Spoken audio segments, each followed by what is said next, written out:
الشعبية المتمثلة فيه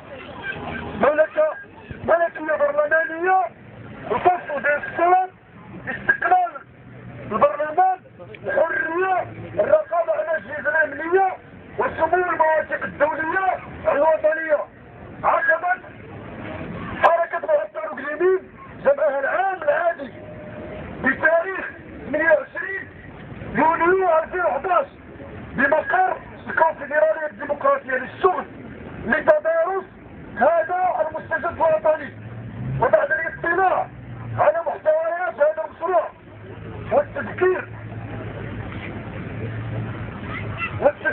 بالسياق التاريخي والظرفية الدولية التي جاء فيها خلصت حركة معطل وقليمين إلى ما يلي: مقاطعة الاستفتاء على مشروع الدستور باعتباره لم ينبثق عن مجلس تأسيسي منتخب بشكل ديمقراطي من طرف الشعب المغربي ومجهزا على حقوق أبناء هذا الوطن من خلال محاولة تضليل الجماهير الشعبية، الزيادة في عدد فصوله وإفراغه من المحتوى والتلاعب باللغة بحيث يقبل تأويلات مفتوحة، وبذلك يكون النظام المغربي ملتف على مطالب الجماهير الشعبية بشكل عام. تشبثنا بحقنا في الشغل كما هو متعارف عليه دوليا من خلال المواثيق الدولية.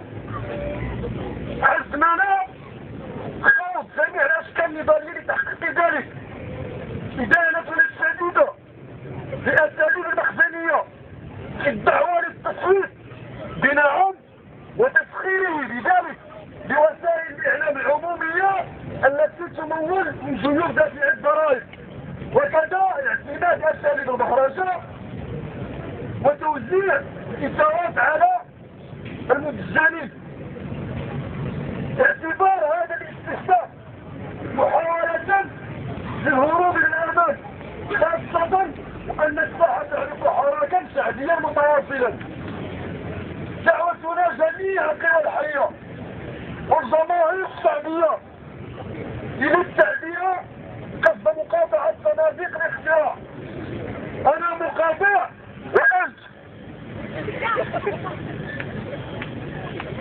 تحية مجددا الجماهير الشعبية. الموقف ديال الحركة من الاستفتاء وكيف قلنا في الأول في المداخلة هو مبني على الإجراء اللي كاين في المسودة ديال الدستور المعروض للاستفتاء هو الساعة، وهذا الإجراء متنكر سناه الحق في الشغل ما بقاش كيضمنوه. هذا الدستور هذا أو هذا المسودة هذا اللي جديد واللي جرى به النظام في الدستور على أن الدولة كتدعم مواطن السود، ما بقاش مجبرة بأنها توفر الشغل لكل المواطنين، وهذا إنجاز على حقوق الشعب المغربي. وهذا احنا كنرفضوه من موقعنا كمعطلين ومستعدين نضوء إلى أن تحقيق الشغل لكل المعطلين. التسابير الممنوحة